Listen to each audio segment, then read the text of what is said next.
தலைப்பு வெகுளாமை. இப்ப வெகுளாமை அப்படிங்கிறத எவ்வாறு பிரிச்சு எழுதுறோம் பாருங்க. வெகுள் கூட்டல் ஆ கூட்டல் மை இப்படி எழுதுறோம். இயல் கூட்டலா லா, அப்ப வெகு லா மை. சரியா பிரிச்சிருக்கிறோமா? சரி, இப்ப பொருள் சொல்லுங்க. சரி, உறுப்பு தான் சொல்லுங்க. பகுதி எதிர்மறை. ஆமா, எதிர்மறை இடைநிலை. தொழிற்பெயரா? தொழிற்பெயர் விகுதி. அது வரைக்கும் சொல்லணும், விகுதி. சரி, வெகுளாமை அப்படின்னா பிரிச்சு எழுதிட்டீங்கப்பா. இது என்னப்பா பொருள்? என்னப்பா வெகுளாமை? வெகுள்னா என்னது? சினம். வெகுள்னா என்னது? சினம். ஆமா, அப்ப வெகுளாமைனா சினம் கொள்ளாமை. சினம் கொள்ளாமை.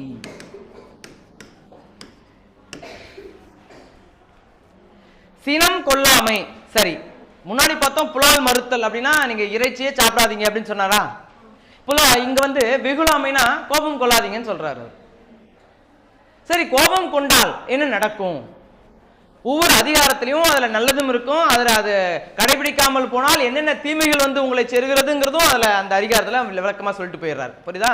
இப்ப எங்க பாருங்க, வெகுளாமையில சினம் கொள்ளாமைன்ட்டாரு. ஒருவேளை நீ கோபப்பட்டினா என்ன நடக்கும், கோபப்படாம இருந்தா என்ன நடக்கும் அப்படிங்கிறத சொல்றாரு. பாப்போமா? இங்க பாருங்க, முதல் குறள் பாருங்க. செல் இடத்து காப்பான் சினங்காப்பான். செல் இடத்து காப்பான் சினங்காப்பான். அல் இடத்து காக்கின் காவாக்கால் என் திட்டுறாரு அவர். ஜாய், நீ மற்ற இடத்துல நீ என்னடா பண்ண, என்ன பண்ணிட்டு போடா, ஆனா உன்னுடைய கோபம் எங்கு செல்லுபடி ஆகுமோ, கோபம் செல்லுபடி ஆகும் என்ற இடம், ஆகாத இடம் ஒன்று இருக்குது தெரியுமா? பாருங்க, இப்ப நான் உங்களை விட வயதில் மூத்தவன், அறிவில் மூத்தவன், அது இல்லாம ஆசிரியர் அப்படிங்கிறதுனால கோபப்படலாம். நான் என்னுடைய பிள்ளைகள் இருக்காங்க, அவங்க மீது கோபப்படலாம், அங்க எனக்கு உரிமை இருக்கிறது. ஆனால் அந்த இடத்தில் நாம் கோபம் கொள்ளாமல் காத்தல் வேண்டும். அப்படி இருந்தால் நான் சினத்தை காப்பவன் என்பது பொருள். செல்லுபடி ஆகின்ற கோபம் செல்லுபடி ஆகின்ற இடத்துல அந்த கோபப்படாமல் காத்தல் வேண்டும். சரி, மற்ற இடங்களிலே அல் இடத்து அப்படின்னா மற்ற இடங்களிலே. இப்ப செல்லுபடி ஆகும்னு ஒரு இடம் சொன்னாங்களா? அப்ப செல்லுபடி ஆகாத இடம்னு ஒரு இடம் இருக்குது. எங்க தெரியுமா? என்னோட வயதில் அறிவில் அதிகாரத்தில் மூத்தவர் இருக்காங்களா, அவங்க கிட்ட போய் நான் கோபப்படணும்னா கோபப்படக்கூடாது. அந்த இடத்துல கோபம் கொண்டாலும் கோபப்படவில்லை என்றாலும் எந்த பயனும் கிடையாது. அப்போ நீ கோபத்தை காப்பவன் அப்படின்னு சொல்லணும்னா எப்படிப்பட்ட இடத்துல காக்கணும்? உன் கோபம் எந்த இடத்துல செல்லுபடி ஆகுமோ அந்த இடத்துல தான் நீ கோபப்படக்கூடாது, காத்தல் வேண்டும். அப்படிப்பட்டவனைத்தான் என்ன பண்ணும்? சினங்காப்பவர் என்று நம்ம சொல்லுவோம். இளையராஜா மிகப்பெரிய ஒரு இசை ஞானி, கோட்டீஸ்வரர், செல்வம் இருக்குது, ஆனா சாதாரணமான ஒரு உடை அணிஞ்சுக்கிட்டு ஒவ்வொரு மேடைகளிலும் வருவார். அப்ப சாதாரண உடை அணிந்து கொண்டு வருவதனால அவரை ரொம்ப ஏழ்மையானவர் நம்ம சொல்லுவோமா? சாதாரண உடை அணிஞ்சிட்டு வராங்க ஒருத்தர், அவரை ஏழ்மையானவர் நம்ம சொல்லுவோமா? ஏன்? அவர் செல்வந்தர் என்று எல்லாருக்கும் தெரியும், அது எளிமையின் அடையாளம், அதனால அப்படி வராங்க அப்படின்னு அர்த்தம். இதே சாப்பாட்டுக்கு வழி இல்லாத ஒருத்தன் ரொம்ப எளிமையான ஆடையை போட்டுட்டு வரான்னு வச்சுக்கோங்களேன், அந்த இடத்துல அது எளிமைன்னு சொல்ல முடியுமா? எளிமைன்னு அதை சொல்லக்கூடாது, அது வறுமை. எளிமைனா என்னால் எதை வேணாலும் செய்ய முடியும், ஆனால் நான் இப்படி தான் வருவேன் அப்படின்னு இருக்காங்க இல்லையா, அதுக்கு பேர் தான் எளிமை. இளையராஜா இருக்காரு, மிகப்பெரிய ஒரு செல்வந்தர், மிகப்பெரிய இசைஞானி, மிகப்பெரிய கோட்டீஸ்வரர், அவரை சாதாரண ஆடை அணிஞ்சிட்டு வந்தா அதுக்கு பேர் எளிமை. சாப்பிட்றதுக்கு வழி இல்லாமல் ஒரு தெருவோரத்தில் இருக்கக்கூடிய ஒருத்தன் ரொம்ப பழைய ஆடை அணிஞ்சிட்டு வரான்னு சொன்னா அதுக்கு பேர் நம்ம எளிமைன்னு சொல்ல முடியுமா? சொல்ல முடியாது. அது போலத்தான் எந்த இடத்தில் நம்முடைய கோபம் செல்லுபடி ஆகுமோ அந்த இடத்துல தான் நீ கோபம் காக்கணும். அப்பதான் நீ கோபத்தை காப்பவன் என்பது பொருள். புரியுதா உனக்கு?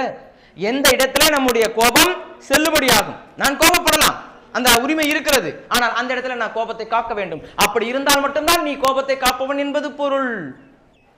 மற்ற இடத்துல என்னுடைய அதிகார வர்க்கம் என்னை ஆட்சி செய்து கொண்டிருக்கிற வேலையில அந்த இடத்துல எனக்கு கோபம் வருகிறது, நான் காத்து கொண்டிருந்தேன் அப்படின்னு சொல்லிக்கலாமா?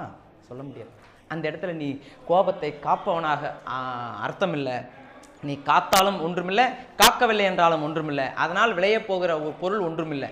ஆனால் நீ எந்த இடத்துல காக்க வேண்டும், எந்த இடத்தில் உன்னுடைய கோபம் செல்லுபடி ஆகுமோ தகுதி இருக்கிறதோ உரிமை இருக்கிறதோ அந்த இடத்துல நீ கோபம் கொள்ளக்கூடாது.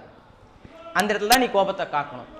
செல்வந்தரா இருக்கிறவர் எளிமையான ஆடை அணிஞ்சுக்கிட்டு இருக்காருன்னா அவரு ரொம்ப எளிமையானவர் அப்படி அர்த்தம் இல்ல, ரொம்ப ஏழை அப்படின்னு அர்த்தம் இல்ல.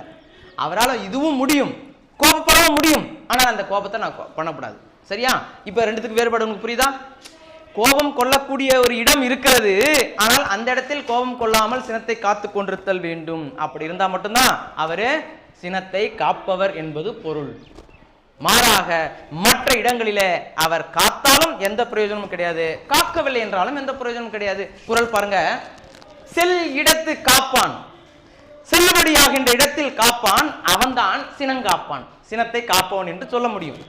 அல்லிடத்து அப்படின்னா மற்ற இடங்களிலே காக்கின் என் காவாக்கால் என், நீ காத்தால் என்ன காக்காவிட்டால் என்ன, அதனால எந்த பிரயோஜனமும் கிடையாது அப்படிங்கிறார். விளங்குதா உனக்கு?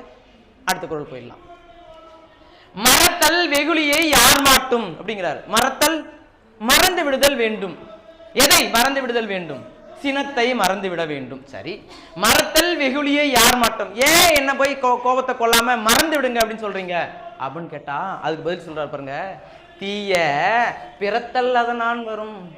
ஏன் நீ கோபம் கொண்டனா அதனால ஏராளமான தீமைகள் உனக்கு வந்து சேரும், அதனால நீ கோபம் கொள்ளாதே அப்படிங்கிற. கோபம் கொள்வதனால யாருக்கு முதல்ல தீமை வருதான்? அந்த கோபம் யாருக்கு கொள்றாங்களோ அவர்களுக்குத்தான் தீமை வருகிறது. அதனால மற்றவர்கள் மேல் இருக்கக்கூடிய கோபத்தை நீ வச்சுக்காத, மறந்துடு, விட்டுடு அப்படிங்கிறாரு. ஏன் வச்சுக்கிட்டு இருந்தா என்ன அர்த்தம் தெரியுமா? அந்த கோபத்தை மனசுக்குள்ளேயே வச்சுக்கிட்டு இருந்தோம்னா அந்த கோபம் ஒரு தீய பண்பு. அந்த தீய பண்பு என்ன பண்ணும்? மனசுக்குள்ள இருக்கிறதுனா அது தீயை போன்றது. அந்த தீய பண்பு ஒரு நெருப்பு கங்கு கொண்டு வந்து இங்க வச்சுட்டு பக்கத்துல ஒரு 2000 ரூபாய் தாள் வச்சுட்டு ஒரு 50 ரூபாய் தாள் வச்சுட்டு வீட்டுடைய பத்திரத்தை வச்சுட்டு இல்ல கீழே குப்பையில் கிடக்கிற ஒரு தாள் வச்சுட்டு எல்லாம் எதை வச்சாலும் அதை எரித்து விடும், தன் போல் மாற்றிவிடும். ஏன் நான் சினத்தை மறந்து விட வேண்டும்? உள்ளுக்குள்ளே போட்டு வச்சுக்கூடாதா? அவன் என்னைக்கு மாற்றான் அவனை காலி பண்றான், அது வரைக்கும் நான் சினத்தை நான் காக்க வெளியே காட்டவே மாட்டான், அப்படியே மனசுக்குள்ள போட்டு புதைச்சு வச்சுக்குவேன். வச்சுக்காத, மறந்துடு, விட்டுடு அப்படிங்கிறாரு. ஏன் வச்சுக்கிட்டு இருந்தா அது நெருப்பு போல பக்கத்தில் சேருகின்ற எல்லாவற்றையும் தன் போல் மாற்றிவிடும். ஏற்கனவே நீ இயல்பான நல்ல குணங்களால் படைக்கப்பட்டு இருக்கிறாய். எல்லாருமே ஐயா அயோக்கிய பயங்களோட? ஆமா, எல்லாருமே நல்ல குணங்களால் படைக்கப்பட்டிருக்கிறார்கள். சில வேலைகளில் சூழல்களால் அவர்கள் தீயவர்களாக மாற்றப்படுகிறார்கள். எதனால தெரியுமா? அந்த தீமையான குணங்கள் ஒரு குணம் வருகிற போதே அதை கழிச்சு விட்டு இருந்தாங்கன்னா பிரச்சனை கிடையாது. அதை அப்படியே வச்சுக்கிட்டு இருந்தாங்கன்னு சொன்னா பக்கத்துல நல்ல குணங்கள் நல்ல குணங்கள் நல்ல குணங்கள் நல்ல குணங்கள் எல்லாத்தையும் அது தீய குணங்கள் மாற்றி விட்டுரும். நெருப்பு பக்கத்தில் வருகின்ற எல்லாவற்றையும் தன் போல் மாற்றி விடுகிறது இல்லையா? 500 ரூபாய் தாளையும் நெருப்பா மாற்றிடுது, எரிச்சிடுது. அதுக்கப்புறம் இங்க வீட்டு பத்திரம் ஒன்று வச்சிட, வீட்டு பத்திரம் கம்மன் விட்டுருமா? அது நெருப்பு இல்லை, அதையும் எரிச்சிடும். குப்பையில கிடந்த தாள் இது அப்படின்னு விட்டுருமான்னு கேட்டா விட்டாது, அதையும் எரிச்சிடும். அப்ப இந்த நெருப்பு பக்கத்துல என்னென்ன நல்ல நல்ல செயல்கள் வந்தாலும் அதை எல்லாத்தையும் எரிச்சிடும். அது மாதிரி நீ மனசுக்குள்ள அந்த கோபத்தை வச்சிருந்தனா ஏற்கனவே உன்கிட்ட நல்ல எண்ணங்கள் இருக்கு இல்லையா? நீ நல்ல பிள்ளை இல்லையா? அப்ப அந்த நல்ல எண்ணங்களையும் சேர்த்து இந்த தீய பண்பு, இந்த சினமானது தீய பண்பாக மாற்றி விடுகிறது. அதனால இது நீ வச்சிருந்தா தானே எல்லாத்தையும் அந்த தீமையா மாற்றுகிறது, அதை அங்கிருந்து தூக்கி எறிஞ்சிரு. அதனாலதான் என்ன சொல்றாரு? மறந்து விடுக. பிறர் மீது கோபம் இருந்தால் அதை மறந்து விடுக. அப்படி மறக்கவில்லை என்று சொன்னால் ஏற்கனவே உன்னிடம் இருக்கக்கூடிய நல்ல பண்புகளையும் அந்த கோபம் தீய பண்புகளாக மாற்றி உனக்கே தந்து விடுகிறது. அதனால பிறர் மீது கோபம் இருந்தால் என்ன பண்ணிடு? மறந்து விடு அப்படிங்கிறது. அதனாலதான் மறத்தல் வெகுளியை யார் மாட்டும். எப்படிப்பட்ட குலகாரனா இருந்தாலும் அவன் மேல உனக்கு கோபம் இருந்துச்சுன்னா மறந்துடு அப்படிங்கிறது. மறந்துடு, வச்சுக்காத, அந்த கோபத்தை நீ வச்சுக்காத. ஏன் அப்படி வச்சுக்கிட்டா என்ன நடக்கும்? தீய பிறத்தல் அதனால் வரும் அப்படிங்கிறார். அதனால ஏராளமான தீமைகள் பிறக்கிறது. அதனால கோபத்தை யார் மீதும் கொள்ளாதே. முதல்ல என்ன சொன்னாரு? எந்த இடத்துல செல்லுபடியாகுமோ அந்த இடத்துல நீ காத்துக்கோ, அப்பதான் நீ கோபத்தை காப்பவன் என்பது பொருள். ரெண்டாவது இடத்துல என்ன சொல்றாரு? அந்த கோபம் இருந்துச்சுன்னா அதை கொள்ளாம மறந்துடு. ஏன்னா அப்படி ஞாபகம் வச்சுக்கிட்டு இருந்தீங்கன்னா அதனால உனக்கு ஆபத்துகள் அதிகம் அப்படின்ற. புரியுதா? அடுத்தது பாருங்க, நகையும் உவகையும் கொள்ளும் சினத்தின் பகையும் உளவோ பிற.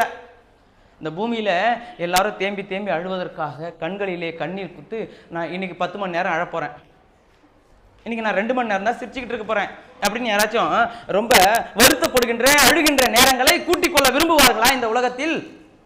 எல்லாருமே மகிழ்ச்சியாக இருக்க, 24 மணி நேரம் மகிழ்ச்சியா இருக்க. அப்பா இப்பதான் நான் பிறந்ததனுடைய பலனை அனுபவித்துக் கொண்டிருக்கிறேன், மகிழ்ச்சியாக வாழ்ந்து கொண்டிருக்கிறேன் சொல்ல. அதுக்குதான் வாழ்ந்துகிட்டு இருக்கோம் நம்ம. அப்ப மகிழ்ச்சியாக வாழ்ந்து கொண்டிருப்பதற்காகத்தான் இந்த பூமியிலே நாம் அதை அவதரித்துக் கொண்டிருக்கிறோம். அப்ப அதை தீமையாக மாற்றிக்கொள்ளுகிற, அதை ரொம்ப துன்பகரமாக மாற்றிக்கொள்ளுகிற ஒரு செயல்பாடு யாருடைய கையில் இருக்குன்னா உங்க கையில் தான் இருக்குது.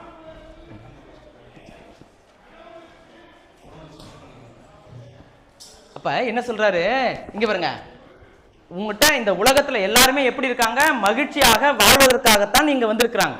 ஆமாவா? மகிழ்ச்சியாக வாழறதுதான் வந்திருக்கிறாங்க. அப்படின்னா மகிழ்ச்சினா அதனுடைய வெளிப்பாடு புன்னகை இல்லையா? நகைச்சுவை, உங்ககிட்ட இருக்கக்கூடிய உள்ள இருக்கக்கூடிய மகிழ்ச்சி, இது இரண்டையும் கொள்ளுகின்ற ஒரு கருவி எது தெரியுமா? பகை எது தெரியுமா? கோபம். இந்த உலகத்துல நீ எதுக்காக அவதரிச்சிருக்கிற? சந்தோஷமா வாழணுங்கிறதுக்காக அவதரிச்சிருக்க. அப்படிப்பட்ட இந்த வாழ்வியலை, இந்த மகிழ்ச்சிகரமான வாழ்க்கையை சுக்குநூறாக உடைக்கக்கூடிய ஒரு கருவி இருக்கிறது. அதை விட மிகச்சிறந்த கருவி எதுவுமே இந்த உலகத்துல கிடையாது. அப்படின்னா அந்த கருவிக்கு பேரு சினம் அப்படிங்கிறார் வள்ளுவர். இப்ப பாருங்க, நகையும், நகைனா இங்க போட்டுக்கிட்டு இருக்கிய அதுவா? இங்க காதுல மூக்குல எல்லாத்தையும் போட்டுக்கிட்டு இருக்கிய அதுவா? அந்த இல்ல, நகைச்சுவை, சிரிப்பு, மகிழ்ச்சி. அடுத்து சொல்றாரு பாருங்க, உவகை. உவகை என்றால் நம்ம சொல்றோம் மகிழ்ச்சி, அது கவின் என்றால் அழகு. இங்க உவகை என்றால் மகிழ்ச்சி. அப்ப உள்ளே வருகின்ற மகிழ்ச்சி, அதனுடைய வெளிப்பாடு முகத்தில் வருகின்ற புன்னகை. அப்போ சிரிப்பையும் உள்ளே வருகின்ற மகிழ்ச்சியையும் கொள்ளுகின்ற ஒரு கருவினா அது சினம். அதை விட மிகப்பெரிய ஒரு கருவி இந்த உலகத்தில் எதுவுமே கிடையாது. ரெண்டு விஷயத்த சொல்றாங்க. ஒன்று சிரிப்பு இல்லையா, நகைச்சுவை. மற்றொன்று மகிழ்ச்சி. சிரிப்பு, மகிழ்ச்சி, இது ரெண்டையும் நீ வாழ்வதற்காகத்தான் வந்திருக்கிறாய். ஆனால் இந்த முக்கியமான இந்த ரெண்டு விஷயத்தை காலி பண்ணக்கூடிய ஒன்று இருக்கிறதுன்னு சொன்னா அதுக்கு பேரு சினம். சினத்தை விட வேற ஏதாச்சும் பெரிய விஷயம் ஏதாவது இருக்குதுன்னா எதுவுமே கிடையாது. பகையும் உளவோ பிற, வேற ஏதாச்சும் இருக்குதா பகை? இதை விட மிகச்சிறந்த ஒரு பகை ஏதாவது உலகத்துல ஏதாச்சும் இருக்குதான்னு கேட்டா எதுவுமே இல்லை அப்படிங்கிறார் வள்ளுவர். அப்போ இதுதான் உன்னுடைய முதல் எதிரி அப்படிங்கிறார். உன்னுடைய மகிழ்ச்சியை குலைப்பதற்கான முதல் எதிரியே உன்னுடைய சினம் அப்படின்றார். ஏன்னா நம்ம வாழ்கின்ற வாழ்க்கை எப்படிப்பட்ட வாழ்க்கையை வாழ விரும்புகிறோம் அப்படின்னு நம்ம பார்த்தோம் சொன்னா அது மகிழ்ச்சியாகவும் நகைச்சுவை உணர்வுடன் வாழ வேண்டும் அப்படிங்கிறதுக்கு நம்ம படைக்கப்பட்டிருக்கோம். அதையே குலைக்கக்கூடிய ஒரு கருவி, மிகச்சிறந்த கருவி இருக்குதுன்னு சொன்னா, அதை விட பெரிய கருவி எதுவுமே இல்லை அப்படின்னு சொன்னா அப்படிப்பட்ட கருவிதான் சினம். இப்ப சொல்லுங்க, அப்படிப்பட்ட சினத்தை நம்ம வச்சுக்கலாமா? வச்சுக்கூடாது. ஏன்னா நான் எதுக்காக படைக்கப்பட்டிருக்கணும், அந்த படைப்பின் நோக்கத்தையே காலி பண்ணுது. அதனால இதை நான் கொள்ளக்கூடாது. சரி, அதான் சொல்றாங்க, நகையும் உவகையும் கொள்ளும் சினத்தின் பகையும் உளவோ பிற. கேள்வி கேட்கிறார், பகை ஏதாச்சும் இருக்குதா? இதை விட பெரிய பகை ஏதாச்சும் இருக்குதா? எதுவுமே இல்லை அப்படிங்கிறது பொருள், அடிப்படை. சரி, இவ்வளவு சொல்லி நீ கேட்கல அப்படின்னு சொன்னா அடுத்ததும் சொல்றாரு பாருங்க, தன்னைத்தான் காக்கின் சினம் காக்க. தன்னைத்தான் காக்கின் சினம் காக்க. காவாக்கால் தன்னையே கொள்ளும் சினம் சொல்லிட்டாரு. ஏன்னா இந்த சினம் என்பது அப்படிங்கிறது எப்படி பண்ணா, இது சினம் வச்சுக்கோங்களேன். இது சினம், இந்த பக்கமும் ரொம்ப கூர்மையா இருக்குது கத்தி, ரெண்டு பக்கமும் கத்தி இப்படி இருக்கு பட்டையா. இந்த பக்கம் கூரா இருக்கு, இந்த பக்கம் கூரா இருக்கு, அப்படியே இப்படி கூரா வருது. இந்த பக்கம் பார்த்தா அதே மாதிரி கூரா இருக்கு. நான் கோபத்துல வேகமா போயிட்டு இந்த கத்தி இப்படி பிடிக்கிறேன். இது முதல்ல என்ன பண்ணும், எண்ணெய் இங்க கீழ்ச்சிருக்கோம், ரத்தம் வந்துகிட்டு இருக்கோம். இப்ப அதுக்கப்புறம் நான் கொண்டு போயிட்டு வேற ஒருத்தர் குத்துறான். இப்ப ரெண்டாவது யாருக்கு பாதிப்பை உண்டாக்கும்? அவனுக்கு. அப்போ இந்த சினத்தை நான் எடுக்கவில்லை என்று சொன்னால் எனக்கு இங்க அடிபட்டிருக்குமா? அடிபட்டிருக்காது. அப்போ உன்னை காத்துக்கொள்ள விரும்பினால் சினம் வராமல் காத்துக்கொள். காக்காவிட்டால் அந்த சினம் உன்னை அழிக்கும். முதல்ல புரியுதா இல்லையா? அதுக்கப்புறம் தான் நீ யார் மீது அந்த கோபத்தை கொள்ளுகிறாயோ ரெண்டாவது தான் அவனுக்கு, அது ரெண்டாவது தான். முதல் பாதிப்பு உனக்கு தான். அதனால கோபத்தை கொள்ளாத. உன்னை மிகச்சரியாக காத்துக்கொள்ள விரும்பினால் எந்த பிரச்சனையும் வரக்கூடாது, நான் என்னுடைய வாழ்க்கையை மகிழ்ச்சிகரமாக வாழ வேண்டும் என்று விரும்பினால் அந்த சினத்தை தொடாதே. உன்னை காத்துக்கொள்ள விரும்பினால் சினத்தை காத்துக்கொள். அப்படி காக்காவிட்டால் பதிலும் அங்கே சொல்லிடுவாரு, காவாக்கால் தன்னையே கொள்ளும் சினம். அந்த சினமானது நம்மையே அழித்து விடுகிறது. புரியுதா இல்லையா? அடுத்தது, சினம் என்னும் சேர்ந்தாரை கொள்ளி. சினம் என்பது சேர்ந்தவரை கொள்ளுகின்ற ஒரு நெருப்பு இனம் என்னும் ஏம புனையை சுடும். ஏம புனையை சுடும். இங்க பாருங்க, சினமானது எப்படிப்பட்டதுன்னா சேர்ந்தவரை கொள்ளுகிற, அதான் நான் சொன்னேன், அந்த நெருப்பு கங்கு சேர்ந்தவரை எல்லாவற்றையும் அழிக்கக்கூடியது. பார்த்தோமா, இது ஒரு நெருப்பு பந்துன்னு வச்சுக்கோங்கப்பா. இந்த நெருப்பு பந்துல பக்கத்துல எல்லா பொருள்களும் புதிய புதிய பொருள்கள் வந்த வண்ணம் இருக்கிறது. வந்தாலும் அதையும் தன் போல் மாற்றி விடுகின்ற அந்த பாங்கு அந்த நெருப்புக்கு உண்டு இல்லையா? அதனாலதான் சினம் தன்னை சேர்ந்தவரை அழிக்கின்ற நெருப்பு அப்படிங்கிறார். அது ஒரு கொல்லி, அது ஒரு நெருப்பு, சேர்ந்த யாவற்றையும் அழிக்கக்கூடியது. சரி, வேற என்னத்தெல்லாம் செய்தது அப்படின்னு பார்த்தா சொல்றாங்க, இனம் என்னும் ஏம புனையை சுடும். இனம்னா ஒன்றும் இல்லை, நம்முடைய உற்றார் உறவினர் சொந்த பந்தங்கள். ஏதாச்சும் உங்க வீட்டுக்கு வராங்க, நேரா ஒருத்தர் ஒரு ஒரு திருடன் வரான், நேரா திடீர்னு வந்து அப்படியே கழுத்துல கத்தி வைக்கிறான். எல்லாரும் பார்த்துக்கிட்டு சும்மா சரிப்பா சரிப்பா சொல்லுவாங்களா? அப்படியே துடிச்சு போய் அவனை எத்தனை துண்டா வெட்ட முடியுமோ வெட்டுறதுக்கு முயற்சி பண்ணுவாங்க. அவ்வளோ பாசம் உன் மேல, அதனால அவன் மேல அவ்வளோ கோபத்தை என்ன பண்ணுவாங்க, வெட்டி தீர்த்து தெளிடுவாங்க இல்ல?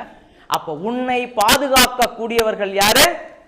உன்னுடைய உற்றார் உறவினர், உன்னுடைய நண்பர்கள், உன்னுடைய உற்றார் உறவினர், உன்னுடைய சொந்த பந்தம் எல்லாமே உன்னை பாதுகாக்கக்கூடியவர்கள். நீ நெருப்பாக இருந்தேன்னு சொன்னா உனக்கு பாதுகாப்பாக இருக்கக்கூடிய அப்பா அம்மா அண்ணன் அத்தை மாமா மாமி சித்தப்பா சித்தி இது எல்லாவற்றையும் நீ கோபம் கொண்டால் அழித்து விடுகிறாய். ஏன்னா அவங்கெல்லாம் இதெல்லாம் பாதுகாப்பு, உனக்கு பாதுகாப்பாக இருக்கக்கூடியவர்கள். உனக்கு ஏதாச்சும் ஒரு பிரச்சனைனா ஓடி வராங்களா இல்லையாப்பா? யாரும் அனாதையா தனியா பிரிஞ்சுக்கிட்டு இருக்கியா? எனக்கு யாருமே இல்லையா, நான் மட்டும் தான் தனியா இருக்கேன் என் வீட்டில். அப்படிலாம் யாருமே இல்லை. அப்பா இருக்காங்க, அம்மா இருக்காங்க, சொந்த பந்தங்கள் இருக்கிறாங்க, நட்பு வட்டங்கள் இருக்கிறது இல்லையா, இன்னும் தூரத்து சொந்தங்கள்லாம் இருக்கிறாங்க. ஏதாச்சும் ஒரு பிரச்சனை எல்லாம் ஓடி வந்துடுறாங்க. அப்போ நீ கோபம் கொண்டாய் என்று சொன்னால் என்ன நடக்கும் தெரியுமா? அந்த சுற்றமாகிய அந்த பாதுகாப்பு தெப்பத்தை அது அழித்து விடுகிறது, அது அழித்து விடுகிறது. சரி, ஒருவேளை நம்ம கோபம் கொள்ளாமல் இருந்தா அவங்க எல்லாம் நமக்கு பாதுகாப்பாக நம்முடைய பலமாக இருப்பார்கள். இன்றளவும் நமக்கு பாதுகாப்பு பலமாக இருப்பார்கள். ஆனால் கோபம் இருந்தால் அந்த இடத்துல பக்கத்தில் இருக்கக்கூடியவர்களையும் நாம் என்ன பண்றோம், அழிச்சிருப்போம். அதை கிட்ட நெருங்காதீங்க, என்கிட்ட வராதிங்க, போயிடுங்க அப்படின்னு சொல்லி. அப்போ உனக்கு ஒரு பிரச்சனைன்னு சொன்னா கூட அவங்க வரமாட்டாங்க. குற்றம் பார்க்கின் சுற்றம் இல்லை. நீ அவங்க கிட்ட கடுமையான வார்த்தைகளை பிரயோகித்துக் கொண்டே இருந்தால், கோபத்தினால கடுமையான வார்த்தைகளை பிரயோகித்துக் கொண்டே இருந்தால் என்ன பண்ண மாட்டாங்க, உங்க கிட்ட கூட வரமாட்டாங்க. அப்போ அந்த பாதுகாப்பாக இருந்தவர்களையும் நீ என்ன பண்ணிட்ட, அழிச்சிட்ட. அதான் சொல்றாங்க ஏம புனையை சுடும். ஏமம்னா பாதுகாப்பு, எழுது. ஏமம் பாதுகாப்பு, புனை தெப்பம் அல்லது படகு. தெப்பம் அல்லது படகு. சினம் என்னும் சேர்ந்தாரை கொள்ளி, இனம் என்னும் ஏம புனையை சுடும் அப்படிங்கிறார். அப்போ ஏமம்னா என்னது, பாதுகாப்பு. புனை என்றால் தெப்பம். இங்க நீ கடல்ல தத்தளிச்சுக்கிட்டு இருக்க, ஒரு ஏரியில தத்தளிச்சுக்கிட்டு இருக்கிற, திடீர்னு ஒரு படகு எடுத்து வந்து உன்கிட்ட கொடுக்குறாங்க. இந்த படகுல உன்னால காப்பாற்றி கொள்ள முடியும், இந்த படகு வச்சுக்கிட்டு உன்னை நீ காப்பாற்றி கொள்ள முடியும். எனக்கு படகு ஒண்ணு வேணாம்னு சொல்லிட்டு படகு மேலே ஏறி உட்காந்துட்டு படகு உடைப்பியா? அதனால என்ன நடக்கும், அந்த படகுடன் சேர்ந்து நீயும் தான் முழுகி போய் விடுவாய். அப்போ அந்த கோபமானது நமக்கு பாதுகாப்பாக வந்த அந்த படகையும் அழிப்பது போன்றது. அப்போ நாம் கோபம் கொண்டால் நமக்கு உறுதுணையாக இருக்கக்கூடிய இந்த பக்கத்தில் உள்ள நம்முடைய உற்றார் உறவினர்களையும் நாம் என்ன பண்ணுவோம், அழித்து விடுகிறோம் என்பதை கவனத்தில் கொள்க. அப்ப கோபம் கொள்ளலாமா? ஏன் அந்த கோபம் கடைசியாக என்ன பண்ணுது, யாரையெல்லாம் அழிக்குது? நம்முடைய சொந்த பந்தங்கள் எல்லாம் நமக்கு பாதுகாப்பா இருக்கக்கூடிய அந்த பாதுகாப்பு கவசத்தை கூட அது உடைத்து விடுகிறது, அழித்து விடுகிறது. அதனால நாம கோபத்தை கொள்ளுதல் கூடாது. விளங்குதா? சரி, இங்க பாருங்க. இப்ப இதுல நம்ம எத்தனை குறட்பாக்கள் பார்த்திருக்கோம் பாருங்க. 5 குறட்பாக்கள் பார்த்திருக்கோமா? 1 2 3 4 5. இதுல எத்தனை மனப்பாட குறள் பாருங்க? 1 2 2 குறட்பாக்கள் மனப்பாட குறள். சரி, இதனுடைய பொருள் உனக்கு விளங்குதா பார்த்துக்க. முதல் குறள் என்ன நம்ம பொருள் பார்த்திருக்கோம், செல் இடத்து காப்பான் சினங்காப்பான், அல்லிடத்து காக்கின் காவா கால்யன். முதல் குறள் என்ன சொல்லுது, எங்கே நம்முடைய கோபம் செல்லுபடியாகுமோ அந்த இடத்துல என்ன பண்ணும்? கோபத்தை காத்தல் வேண்டும். மற்ற இடங்கள்ல நீ காத்தால் என்ன காக்கா விட்டால் என்ன, அதனால எந்த பிரயோஜனமும் கிடையாது. முதல் குறள் பொருள் பார்த்துட்டோம் நம்ம. சரி, மறத்தல் வெகுளியை யார் மாட்டும், தீய பிறத்தல் அதனால் வரும் சொல்றாங்க. என்னத்தை நம்ம மூசாக மறந்து விட வேண்டும்? சீனத்தை. யார்கிட்ட மறந்துடணும்? யாவரிடத்தும், எல்லாரிடத்தும் மறந்து விட வேண்டும். ஏன்பா நான் மறக்கணும்? அந்த சினத்தினால் ஏராளமான தீமைகள் உனக்கு விளையும். அதனால நீ சினத்தை மறந்து விடு. மறத்தல் வெகுளியை யார் மாட்டும், தீய பிறத்தல் அதனால் வரும் சொல்லிட்டாங்க. அடுத்து சொல்றாரு, நகையும் உவகையும் கொள்ளும் சினத்தின் பகையும் உளவோ பிற அப்படிங்கிறாரு. என்னென்ன ரெண்டு அடிக்குது இது? நம்மிடம் இருக்கக்கூடிய நகைச்சுவை உணர்வையும் மகிழ்ச்சியையும், அப்புறம் நகை என்று சொன்னால் நகைச்சுவை என்ற உணர்வையும் சிரிப்பையும், நம்மிடம் இருக்கக்கூடிய மகிழ்ச்சியையும் இது அழிக்கக்கூடியது. இதோட வேற கருவி, அழிக்கக்கூடிய கருவி ஏதாச்சும் பெருசா இருக்கா? இல்லை. அதனால இந்த கோபத்தை நாம் மேற்கொள்ளாமல் விட்டு விட வேண்டும். புரியுதா? நம்மிடம் இருக்கக்கூடிய நகைச்சுவை உணர்வையும் மகிழ்ச்சியையும் கொள்ளுகின்ற இந்த சினத்தை விட மிகப்பெரிய ஒரு பகையாளி இந்த உலகத்துல யாருமே இல்லை அப்படின்னு பார்த்தோம். அடுத்து சொல்றாங்க, தன்னைத்தான் காக்கின் சினம் காக்க, காவாக்கால் தன்னையே கொள்ளும் சினம். உன்னை நீ காத்துக்கொள்ள வேண்டும் என்று சொன்னால் என்ன பண்ணணுமா? சினத்தை வராமல் காத்துக்கொள்ள வேண்டும். அப்படி நீ காக்காவிட்டால், அந்த சினத்தை நான் காக்க மாட்டேன், அது நான் இந்த இடத்துல நியாயமாதான் என்னுடைய கோபம் அப்படின்னு நீ கோபத்தை கொண்டே நான் என்ன நடக்கும்? அந்த சினம் நம்மை அழிக்கும். புரியுதா?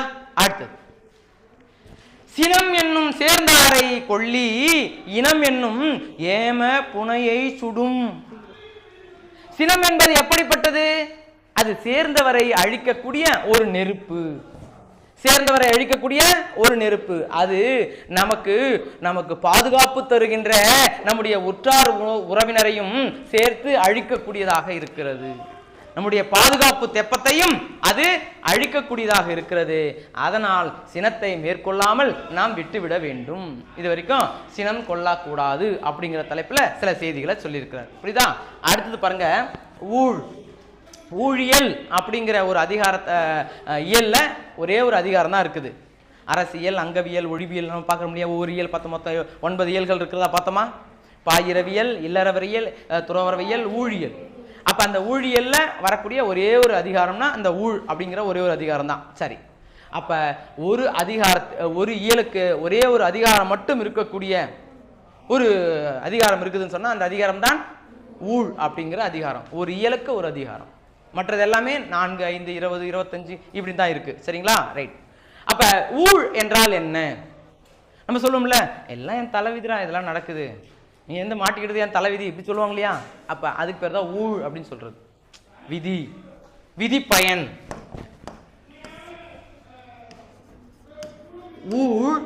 என்றால் விதி அல்லது முறை அல்லது வினை பயன், இப்படி எல்லாம் பொருள் இருக்குதுப்பா இதுக்கு. அப்படின்னு சொன்னா இப்படிப்பட்ட பொருள்கள் இருக்குது. ஊழ்னா நம்ம சிலப்பதிகாரம் முன்னாடி படிச்சிருக்கீங்களா? சிலப்பதிகாரம் முன்னாடி படிச்சிருக்கீங்களான்னு கேட்டேன். படிச்சிருக்கீங்க. அதில் சிலப்பதிகாரம் உணர்த்தக்கூடிய 3 உண்மைகள் படிச்சிருக்கீங்களா? சிலப்பதிகாரம் உணர்த்தக்கூடிய 3 உண்மைகள் ஆரம்பிச்சுக்குவா. அரசியல் பிழைத்தோர்க்கு அறம் கூற்றாகும், உரைசால் பத்தினியை உயர்ந்தோர் இயத்துவர், ஊழ்வினை உருத்து வந்து ஊட்டும். இதெல்லாம் படிச்சிருக்கியா? சிலப்பதிகாரம் ஒரு தலைப்பு போயிருக்கா? சரி, பாருலாம், இனிமேல் பார்ப்போம், நம்ம பார்த்துக்கலாம். அப்ப அதுல ஒரு செய்தி, ஊழ்வினை உருத்து வந்து ஊட்டும். அங்கே ஊழ்வினை என்று சொன்னால் முற்பிறவி பயன் இப்பொழுது வந்து நம்மை தாக்கும் அப்படின்னு நமக்கு சொல்றாங்க. சரியா? அப்ப முற்பிறவி ஏற்கனவே நம்ம கிட்ட அமைக்கப்பட்ட ஒரு பண்பு தான் அந்த அப்படின்னு சொல்றது. ஏற்கனவே நிர்ணயிக்கப்பட்ட ஒன்று, விதி நிர்ணயிக்கப்பட்டது. சரியா? அது கூட கொஞ்சம் அறிவை வளர்த்துக்கிட்டா அது கூட மீறலாமா? விதியை மதியால் வெல்லலாம் அப்படி சொல்றாங்க. மதினா என்னது? அறிவு. அறிவை நீ பெருக்க பெருக்க பெருக்க இயல்பான உன்னுடைய குணாதிசயங்கள், இயல்பான உன்னுடைய அந்த விதி பயனை நீ மாற்றுவதற்கு முயற்சி மேற்கொள்ளலாம். அதனால நிறைய படிச்சுருங்க அப்படிங்கிறாங்க. புரியுதா? சரி, இப்ப இங்க என்ன சொல்றாங்க பார்க்கலாம். நுண்ணிய நூல் பல கற்பினும் மற்றும் தன் உண்மை அறிவே மிகும் அப்படிங்கிறார்.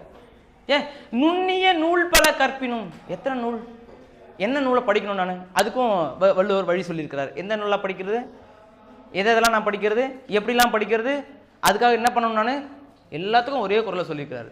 கற்க அப்படின்னா முதல்ல படுறா, என்ன கண்ணில் கிடைக்குதோ எல்லாத்தையும் படுறா நீ. அதுக்கப்புறம் அவனுக்கு தெரியும் கற்பவை இதெல்லாம் கற்க வேண்டக்கூடிய நூல்கள். அப்படி நீ நிறைய நூல்களை படிக்கிற போதுதான் இந்தந்த நூல்கள்லாம் நான் படிக்கணும்னு தெரியும் உனக்கு. கற்பவை கற்றபின், அதுக்கப்புறம் உனக்கு தெரிஞ்சிச்சு இல்லையா, எந்தெந்த நூலை படிக்கணும்னு தெரிஞ்சிச்சு இல்லையா, அந்த நூல்லாம் கற்றபின் அதுக்கப்புறம் தான் அதற்கு ஏற்றபடி நம்ம என்ன பண்ணோம், வாழ்க்கையை வாழ்தல் வேண்டும், நிற்க வேண்டும் அப்படின்னு சொல்றாங்க. கற்க கசடு அற கற்பவை கற்றபின் நிற்க அதற்கு தக அதற்கு ஏற்றார் போல நீங்கள் நடந்து கொள்ளுதல் வேண்டும். கற்றலுடைய பயனே கற்றது மாதிரியா நடப்பதற்கு முயற்சிகளை மேற்கொள்வது, நடப்பது. புரியுதா? அப்போ இங்க சொல்றாரு நுண்ணிய நூல் பல கற்பினும். நீ எத்தன்மை வாய்ந்த நூல்களை நீ படித்தாலும் சரி, பல நூல்களை நீ படித்தாலும் சரி, நுண்ணிய நூல் பல நீங்கள் கற்றாலும் சரி, உங்களுக்கு பிறவியிலேயே ஒரு குணம் இருக்கும். பார்த்தீங்களா, நான் அந்த பச்சை கிளிக்கு நிறைய விஷயங்கள் சொல்லி கொடுத்தேன். அது அம்மா அப்படி சொல்லும், அதுவும் சொல்லும் அம்மா அப்படி சொல்லும். அதுக்கப்புறம் திடீர்னு புலி மாதிரி நீ தாவி போ அப்படின்னு சொன்னாங்கன்னா போமா, அது இல்லை புலி மாதிரி கத்து அப்படின்னு சொன்னாங்கன்னா கத்துமா, அது ஏதோ நமக்கு ஒரு சில வார்த்தைகள் அதுக்கு பேசுகின்ற அந்த ஞானம் இருக்குது, அவ்வளோதான். அதுக்கு அது ஆறாவது அறிவை பயன்படுத்தி சிந்திக்க முடியுமா, அதெல்லாம் பண்ண முடியாது. அப்போ என்னெல்லாம் முயற்சி பண்ணாலும் அதனுடைய உண்மை அறிவு ஒன்று இருக்கு இல்லையா, அதுதான் மேலோங்கும். அது மாதிரி நம்ம பிறப்பின் போதே சில உண்மை அறிவோட நம்ம படைக்கப்பட்டிருக்கிறோம். அப்பா அம்மாவுக்கு இருக்கக்கூடிய அறிவுகள்ல அதே அறிவுடைய ஒரு தன்மையோட நம்ம படைக்கப்பட்டிருக்கிறோம். சரிங்களா? அதுக்கப்புறமா அந்த தன்மையை விட நான் மேலோங்கி இருக்க வேண்டும் அப்படின்னுட்டு நான் பல நூல்களை வாசித்தாலும் அந்த நூல் அறிவு என்பது இருக்கும் நமக்கு. சில வேளைகளில் நம்முடைய உண்மையான அறிவு இருக்குது பார்த்தீங்களா, குடி பயன், அந்த அந்த குடும்பத்தினுடைய தன்மை, அது சில இடங்களில் வெளிப்பட்டு விடும். ஏன்னா அதுதான் உன்னுடைய உண்மையான ஊழ் அப்படிங்கிறது, அதுதான் உன்னுடைய பிறவியினுடைய பயன், உன்னுடைய பிறப்பினுடைய நோக்கம் அதுதான். அப்ப நாம் நம்முடைய அறிவை பெருக்குவதற்கு பல்வேறு விதமான உலகத்தில் காணக்கூடிய மிக அற்புதமான நூல்களை எல்லாம் வாசிக்கிற பொழுதும் நம்முடைய உண்மையான அறிவு ஒன்று உள்ளே உறங்கிக் கொண்டிருக்கிறது, அது சில இடங்களிலே வெளிப்பட்டு விடும் அப்படிங்கிறார். இதுதான் என்னது, ஊழ்வினை. அதான் என்னது, ஊழ்வினை. நம்ம முன்னாடி செய்த நம்முடைய பிறவி பலன் அது. அப்போ நாம் நம்முடைய அறிவை பெருக்கிக் கொள்வதற்கு பல்வேறு நூல்களை வாசிக்க வேண்டும். வாசித்தாலும் இது உலக இயற்கையாக நம்முடைய குடும்பத்தினுடைய அறிவு, நம்ம அப்பா அம்மாவினுடைய அறிவு சில வேளைகளிலே வெளிப்பட்டு விடுகிறது. நுண்ணிய நூல் பல கற்பினும் மற்றும் தன் உண்மை அறிவே மிகும். உண்மை அறிவு, ஏற்கனவே நீ படைக்கப்பட்டதனுடைய அறிவு, உண்மை அறிவு இருக்கு இல்லையா, அது வெளிப்படும். அப்படின்னா எவ்வளவு நூல்களை வாசித்தாலும் அப்பா அம்மாவிடம் இருக்கக்கூடிய அந்த குணாதிசயங்கள் சில வேளைகளில் உங்களுக்கு வெளிப்பட்டு விடும். அப்படின்னு அர்த்தம், குடும்பத்தை மிகச்சரியாக நாம் அதுக்காக தான் பார்த்துக்கோம், வழி நடத்தணும். குடும்ப பெருமையை அதுக்காக அப்புறம் இதான் அவங்க அம்மா சொல்லி கொடுத்தாங்களா, இதான் அவங்க அப்பா சொல்லி கொடுத்தாங்களா அப்படின்றவாங்க. டப்புன்னு நீ உன்னுடைய ஆறாவது அறிவை பயன்படுத்தி என்ன பண்ணுவ, ஏதாச்சும் கிறுக்குத்தனமான வேலைகளை செஞ்சிருவ. அந்த வேலைகளுக்கான பலன் யாருக்கு தெரியுமா கிடைக்கும், முதல்ல உங்க அப்பாவுக்கும் உங்க அம்மாவுக்கும் தான் கிடைக்கும். இதான் உங்க அம்மா சொல்லி கொடுத்தாங்களா உனக்கு அப்படின்றவாங்க. ஏன்னா நீ பைத்தியம் காட்சி நீ ஏதாச்சும் ஒன்று பண்ணிட்டு இருப்ப. ஆனா இதுக்கு தண்டனை யாருக்கு தெரியுமா, அப்பாவுக்கும் அம்மாவுக்கும். எந்த தப்பும் செய்யாத இருக்கக்கூடிய அவர்களுக்கு போய் சேரும். அதனால அந்த குலப்பெருமையை காப்பாற்றுவதற்காகவாவது நம்ம என்ன பண்ணணும், எந்த தீங்கான செயல்பாடுகளுக்கும் ஈடுபடாமல் அந்த குலப்பெருமையை காப்பாற்றணும். என்ன உரிமை இருக்கிறது, நீங்க தப்பு பண்றீங்க, அவங்க எதுக்கு தண்டனை அனுபவிக்கணும்? இன்னும் ஒரு படி மேல போயிட்டு 12ஆம் முடிச்சுட்டு போனீங்கன்னா இன்னதான் உனக்குலாம் ஆசிரியர் சொல்லி கொடுத்தாங்களோ தெரியல அப்படின்ட்டுருவாங்க. இதெல்லாம் பண்ண சொல்லி கொடுத்தாங்களா அவனுக்கு 12ஆம் வகுப்பு வரைக்கும் அப்படின்ட்டுருவாங்க. இல்லை ஆசிரியர் தான் மாட்டிக்குவார். அவர் பாவம், அவர் ஊர் பேர் தெரியாமல் இங்கே இன்னும் வந்து சொல்லி கொடுத்துட்டு கிடந்தாரு பாவம், அவர் மாட்டிக்கிட்டு முடிச்சுட்டு இருப்பார் அங்கே. இல்லை அப்போ அதெல்லாம் நம்ம இப்போ யாருக்கும் பாதிப்பை ஏற்படுத்தக்கூடாதுன்னு சொன்னால் நாம் நம்முடைய நடத்தையில் நம்முடைய பேச்சில் நம்ம கவனம் செலுத்துதல் வேண்டும். ஏன்னா உண்மை அறிவு சில நிலங்களை வெளிப்பட்டுரும். அதை தடுத்து என்ன பண்ணணும், நம்ம சரியான முறையில் வழிநடத்துவதற்கு நம்ம என்ன பண்ணணும், முயற்சிகளை மேற்கொள்ளணும். அதுதான் அறிவு, அதுதான் நம்ம படிக்கிறோம். அப்போ சரி எது தவறு எது தெரிந்து கொள்வதற்காக தான் நம்ம படிச்சுக்கிட்டு இருக்கோம். இப்போ இங்கே செய்கிறதெல்லாம் தெரியாதா உங்களுக்கு? இது சரி எது தவறுன்னு தெரியாதா? இப்போ 11ஆம் வகுப்பு இல்லை 12ஆம் வகுப்பே வந்துட்டீங்க, உங்களுக்கு தெரியாதா? ஆனாலும் அது எப்படி இப்படி தான் நான் போவேன். அம்மா இது பாதை இல்லைம்மா, இல்லை நான் இப்படி தான் போவேன். போக முடியும் போது எங்கனாச்சும் யார் கேட்க போகிறாங்க? இல்லை ஆமாம் தானப்பா. எருமாடுகிட்ட சொல்கிறதும் உங்கள்கிட்ட சொல்கிறதும் ஒன்றா தான் ஆகிப்போச்சு. இப்போ எருமாடுகிட்ட சொல்லுவோம்ற, எருமாடே அந்த பக்கம் போகாத, பாதை இல்லை. என்ன உங்கள்கிட்ட சொல்லு, அம்மா அந்த பக்கம் போதாதம்மா, அந்த பக்கம் பாதை இல்லைம்மா. போவியா நீ அந்த பக்கம்? ஏன்னா ஆறாவது அறிவு இருக்குது, செயல்படுது அங்கே.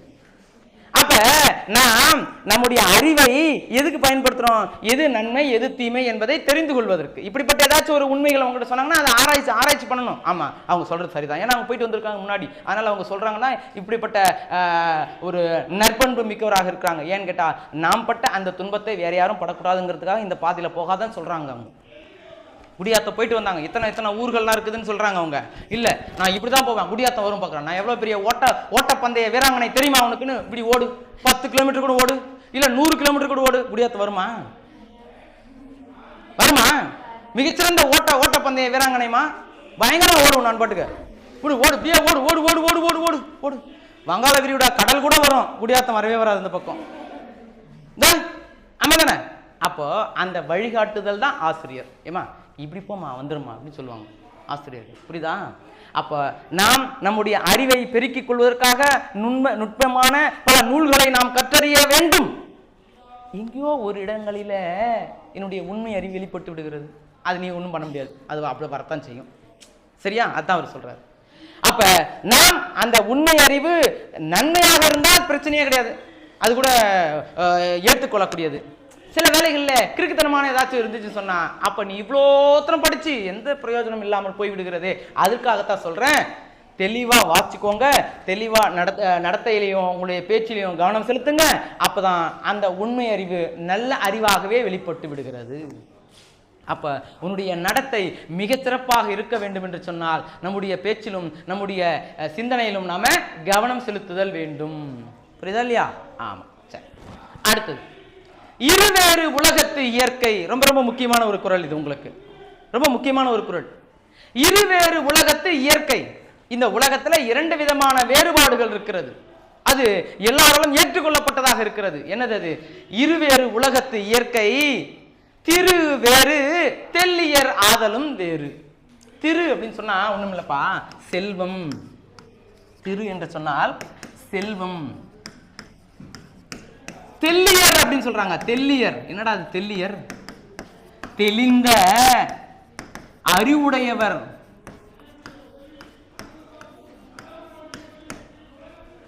தெளிந்த அறிவுடையவர். இப்ப என்ன சொல்ல வராங்க இங்க பாருங்க, இந்த உலகம் 2 வேறு குணங்களை இயல்பாகவே பெற்றிருக்கிறது. ஒன்று அறிவு உடையவர்கள், செல்வம் உடையவர்கள். ஒருத்தங்க இந்த பக்கம் அறிவு உடையவர்களா இருக்கிறாங்க, இந்த பக்கம் செல்வம் உடையவர்களா இருக்கிறாங்க. செல்வம் உடையவர்கள் ஒருபோதும் அறிவுடையவர்களாக மாறுவது கிடையாது. அறிவுடையவர்கள் ஒருபோதும் செல்வம் நிறைய பெற்றவர்களாக மாறிவிடுவது கிடையாது. அதை பார்த்துக்கிட்டே இருக்கும்ல, ஏராளமான கோட்டி வீட்டில் செல்வங்கள் குமிஞ்சு கிடக்கும், கோட்டீஸ்வரியா இருப்பாங்க, மக்கு சாம்பிராணி ஒன்று கூட இருக்காது மண்டையில பார்க்குறோம். அப்ப செல்வம் இருக்கக்கூடிய இடங்களில இந்த அறிவானது குறைவாகவே சேருகிறது.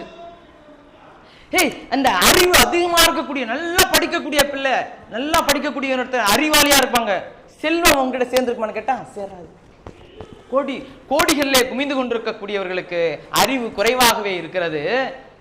அறிவு அதிகமாக இருக்கக்கூடியவரிடம் செல்வம் குறைவாகவே இருக்கிறது. இது உலகத்தினுடைய இயற்கை அப்படின்னு சொல்றாங்க. அந்த காலத்துல இந்த புலவர்கள் எல்லாம் பாத்தீங்கன்னு சொன்னா எல்லாம் அப்படியே பஞ்சத்தில் அடிபட்ட பஞ்ச பரதேசி மாதிரியே தெரிஞ்சுக்கிட்டு இருந்திருப்பாங்க. ஏன்னா உனக்கு சாப்பாட்டுக்கு வழி இல்லையாடா? சாப்பாட்டுக்கு வழி இல்லை, இருந்தாலும் அவங்களால சம்பாதிக்க முடியும். போவாங்க, ஒரு மன்னன் கிட்ட போவாங்க, போயிட்டு அந்த மன்னனை புகழ்ந்து பேசுவாங்க. இந்த மன்னன் ஒரு டாக்டர் கிட்ட போனா இவ்வளவுதான் ஃபீஸ்ன்னு சொல்லிட்டு நம்ம கணக்கு முன்னாடி தெரியுது இல்லையா? அந்த மாதிரி இந்த புலவர் வந்தால் இவ்வளவுதான் பரிசு தொகை தர வேண்டும் என்று சொல்லி அந்த மன்னன் என்ன பண்ணுவான், அவரை பற்றி விசாரிப்பான். இந்த புலவர் வந்திருக்காருப்பா, எவ்வளோப்பா தரணும் பரிசு? இவரா 2 1000 பொற்காசுகள் வாங்குவார், இவர் 2000 பொற்காசுகள் வாங்குவார். நல்லா புகழ்ந்துட்டாங்கன்னு சொன்னா 1000ங்கிறது 2000 கூட கிடைக்கும். ஆனா 1000 குறைவா கொடுத்தா வாங்க மாட்டாங்க. அவரை பத்தி தெரிஞ்சு வச்சிருந்துருக்கணும். சரி, இப்போ இவர் வந்து ஒரு ஊரையே விலை பேசுவார்ப்பா இவர், அப்படிப்பட்ட புலமை மிக்கவர்ப்பா இவர் அப்படின்னு சொல்லுவாங்க. அப்போ இந்த 500 ஊர்கள் இருக்குது, அந்த ஒரு ஊர் உங்கள் பேரில் எழுதி எடுத்துன்னு போங்க அப்படின்னு கொடுத்துருவாங்க. அந்த காலத்தில் புலவர்கள் மன்னர்கள் கொடுப்பாங்க புலவர்களுக்கு. சரி, செல்வத்தெல்லாம் வாரின்னு வந்தாங்களே, சரி வீட்டுக்கு போய் வச்சு ஏதாச்சும் புழைப்பு நடத்தலாம்ல? இல்லை. வரும்போது என்ன பண்ணுவாங்க, பழம் யாராச்சும் ரொம்ப வறுமையில் இருக்கலாங்களா, இந்த வச்சுக்கோ. வீட்டிலேருந்து வரும்போது எப்படி ஓட்டாண்டியாக வந்தாங்களோ வீட்டுக்கு போகும்போதும் அப்படியே போவாங்க. ஆனால் வீட்டில் வாங்கிட்டு வந்தாங்க, செல்வத்தை நிறைய வாங்கிட்டு வந்தாங்க. வாங்கிட்டு வந்து என்ன பண்ணிட்டாங்க, அந்த அறிவினுடைய பலன் என்ன தெரியுமா, இருக்கிறத நீயே வச்சுக்காத, எல்லாருக்கும் பகிர்ந்து கொடு. ஆனால் இவங்க ஒரு படி மேலே போய் இருக்கிறத எல்லாத்தையும் பகிர்ந்து கொடுத்துருவாங்க. அதனால திரும்ப ஓட்டாண்டி தான், திரும்ப சாப்பாட்டு கஷ்டம் தான், திரும்ப அப்புறம் வேற ஒரு இடத்துக்கு போவாங்க. இது மாதிரி அவனுடைய கர்வம், அந்த புலமையின் மீது இருக்கக்கூடிய கர்வம் என்ன தெரியுமா பண்ணும், அந்த செல்வத்தை வச்சுக்காதரா, அது யார் சேர்த்து வச்சுட்டு இருப்பான்னு நினைக்கிறேன், இது விட்டுட்டா திரும்ப என்னால் சம்பாதிக்க முடியாது அப்படிங்கிறத சேர்த்து வச்சிருப்பாங்க. ஆனால் இந்த புலவர் ஏன் சேர்த்து வைக்கல, 1 லட்சம் தானே, இந்த புலவன் போய் புகழ்ந்து பேசினா எனக்கு 1 லட்ச ரூபா கொடுத்துட போறான், 1 லட்சம் பொற்காசுகளை கொடுக்க போறான் அப்படின்னும் போது இவர் எதுக்கு சேர்த்து வைக்கணும், எதுக்கு சேர்த்து வைக்கணும்? அதனால என்ன பண்ணுவாங்க, எந்த புலவரும் செல்வத்தை சேர்த்து வைத்ததாக வரலாறே இல்லை. அவங்க போவாங்க, அவங்க பாட்டுக்கு புகழ்ந்து பேசுவாங்க, செல்வம் தருவாங்க, யாரு ஏழை எளியவர்கள் இருக்கிறாங்களோ அவங்ககிட்ட கொடுத்துருவாங்க, திரும்பவும் பழைய நிலைமைக்கு வந்துடுவாங்க. அப்புறம் திரும்ப ரொம்ப சிக்கல் ஏற்படுகிற போது எங்க போவாங்க, போய் தன்னுடைய புலமையை மெய்ப்பித்து காட்டி அங்கே பரிசு வாங்கிட்டு வருவாங்க. அதில் கொஞ்சம் ஏதாச்சும் வச்சுக்கிட்டு மிச்சம் இருக்கிறத எல்லாத்துக்கும் பகிர்ந்து கொடுத்துருவாங்க. அப்படி இவங்க வாங்கினதை மட்டும் வச்சோன்னா அரசனுக்கு இணையாக, அரசனுக்கு மேலேயே அவங்க செல்வத்தை வச்சிருந்துருக்கலாம், அவ்வளோ செல்வம் வச்சிருந்துருக்கலாம். அப்படிப்பட்ட வரலாறுகள் ஏதாச்சும் இந்த சங்க இலக்கியங்கள் பதிவு செய்திருக்கான்னு பார்த்தா இல்லை.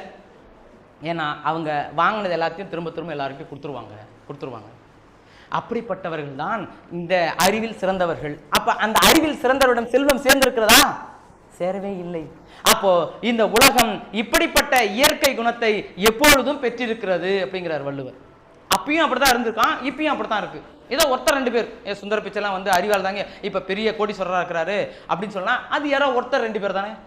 மற்றெல்லாம் 750 கோடிக்கு மேல இருக்காங்க மக்கள், எப்படி இருக்காங்க? எல்லாரும் செல்வந்தர்கள் நிறைய பேர் இருக்காங்க, அவங்க எல்லாம் புத்திசாலியா இருக்காங்க இல்லை. இந்த பக்கம் நிறைய கோடீஸ்வரர்களா இருக்கிறாங்க, அவங்க எல்லாம் கொஞ்சம் அறிவாளியா இருக்கிறாங்க கேட்டா இல்லை, மக்கு சாம்பிராணியா இருக்கிறாங்க. நம்ம பள்ளியிலே எத்தனை பேர் இருக்காங்க அது மாதிரி தெரியுமா, கோட்டீஸ்வரர் அவங்க பிள்ளை, ஆனா ஒன்றும் தெரியாது, பாஸ் பண்றதுக்கு வழி நாங்கள் முட்டின் மோதணும், ஐயோ தண்டை கன்றாவி ஏன்டா அப்படி இருக்கானோ தெரியலையே, முட்டின் மோதணும். சரியா? அப்போ செல்வம் குமிந்து கிடக்கக்கூடிய இடங்களிலே அறிவானது குறைவாக இருக்கிறது, அறிவு நிரம்பி காணப்படுகின்ற இடங்களிலே செல்வம் குறைவாகவே இருக்கிறது. இதுதான் உலகத்தின் இயற்கை, அப்பொழுதும் இப்பொழுதும் எப்பொழுதும் என்று வள்ளுவர் வகுத்து சொல்லியிருக்கிறார். இருவேறு உலகத்து இயற்கை, இந்த உலகத்தில் 2 வேறு இயற்கையான குணங்கள் இருக்கிறது. ஒன்று திருவேறு, திருனா செல்வம் உடையவர் என்பது வேறு, தெல்லியர் ஆதலும் வேறு. தெல்லியர் என்றால் தெளிந்த அறிவுடையவர்கள் என்பது வேறு. அப்ப இவங்க 2 பேரும் இப்படி ஒன்னா சேர்றது கிடையாது.